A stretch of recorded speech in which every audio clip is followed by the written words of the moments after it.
I'm doing a video that I hadn't planned on, but I guess it makes sense. I should have probably done that right in the ending of the dehydrated potatoes. I dehydrated some hash brown potatoes in my last video, and I've got numerous requests on how to use them and how to rehydrate them, and if I'd please show how I do that. So that's why I'm here. I hope it inspires you to stay with me. I'm going to do some hash browns, and I'll probably save them and eat them in the morning, but it's super easy, and you can use these in other applications, in soups and stews and burritos and all kinds of stuff that you would use hash browns in.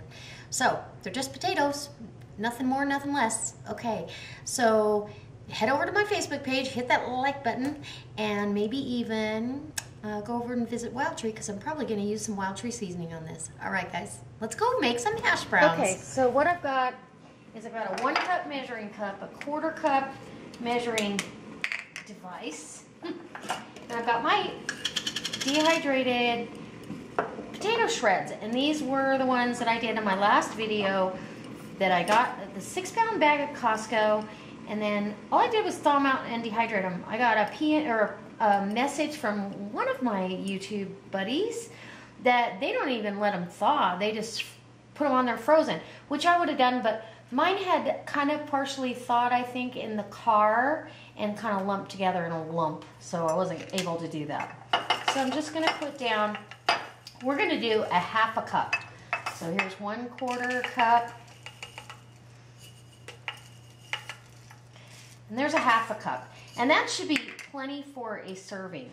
So lid back on, and that's my thought process anyways, because it's going to rehydrate. And I want to use some of Wild Tree's Absolutely Onion Blend. I always put, well, not always, but I love onions on my potatoes or with the potatoes. And so this, I'm going to do this right now, just a little bit, maybe a 1/2 teaspoon. And see, there's some dehydrated onion in there. So I want to make sure that that gets rehydrated right with the potato. And we'll do the other seasoning over at the stove. I've got my cast iron going. I've got my kettle of boiling water here, and now I'm going to go ahead and, honest and truly, you're just gonna bring it up to a level with the potatoes, maybe a little bit more because of the onion, but that's it. Let them rehydrate. I think that, I mean, if I have to adjust it, I will, but that's what I do with the boxed dehydrated potatoes that I've shown you, where I made my hash brown omelet. That's what they have you do to fill it to the fill line. And see, they're already rehydrating. It's going to take minutes on these, I think. If I have to add more water, I will, but ooh, I smell that onion. It smells really good.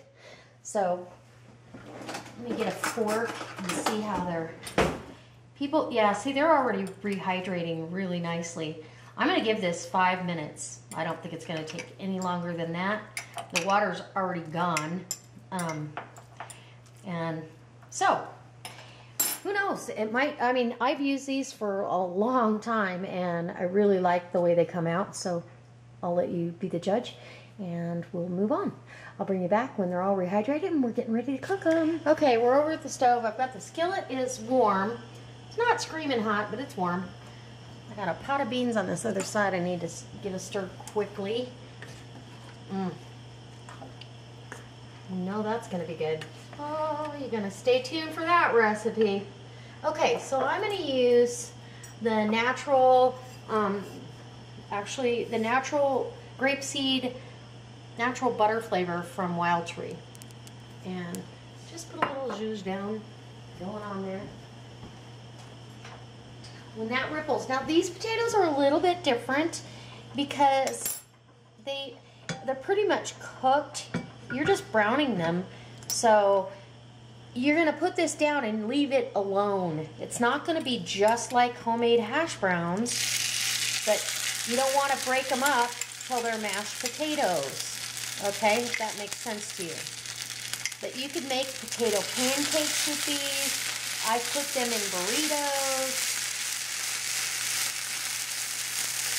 There we go. And it's just sizzling hot. Little Himalayan pink salt. some fresh black pepper. We love cracked black pepper on everything, just about. I don't know too many things I don't like pepper on. And then I like to put a little bit of some kind of a seasoning so it looks nice. And this is more than a serving. I mean, this is plenty for a serving. So you can see how far those are going to go. Just a little dried parsley out of the garden.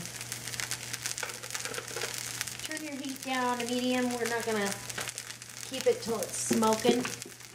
We're going to keep working on it.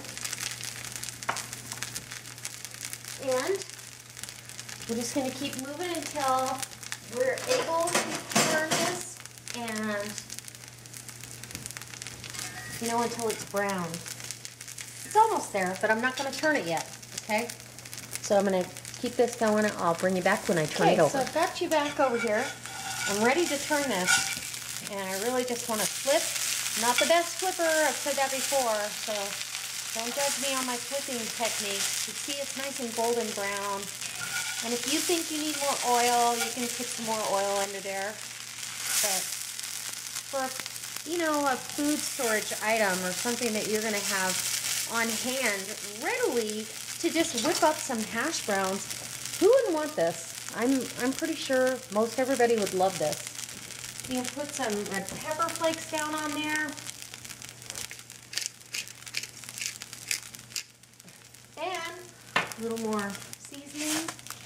Pink salt, just a little twist of that up on there. And we're just about ready to plate it up. Okay, so I'll meet you over at the plating area and show you what I got. Okay, guys, here's my end result. And the nice thing about these is you saw how when I turned them, they kind of fell apart. Well, you can put them in the shape, any shape you want pretty much, which is really nice. And they got brown top and bottom, and you know, they don't have the texture of a potato pancake, and they don't really have the texture of like restaurant hash browns where they're falling in pieces, but they're absolutely delicious. So I'm going to give this a bite for you, let you know how I like it, and maybe you can hear the little bit of crunch that's on there. And hot. I really, really like these. They're so good. And they'd be really nice for potato pancakes, like I said. Or I have actually put them in breakfast burritos, in regular burritos. A lot of authentic Mexican burritos and enchiladas actually have potatoes in them because it's an inexpensive filler. But you could use these to thicken a soup. You could use these in your potato soup, potato cheese soup, to add some texture, or, you know, whatever you like. I mean, anywhere you're using potatoes, get creative. You could turn these into mashed potatoes if you had to in a pinch. So I really like that sweet, almost a Vidalia onion flavor that the Absolutely Onion Blend gives. And this literally took minutes. It took longer to cook them, brown them off, than it did to rehydrate them. So I hope it inspires you to go ahead and try doing this. You know, it may not be your favorite, but comparison-wise, I'll link the video of my hash brown omelet, and you can kind of see those hash browns comparative to this. This is more economical. I think you can get those other hash browns in gallon jugs or gallon cartons at certain Big Lot stores, but I haven't had a chance to do that.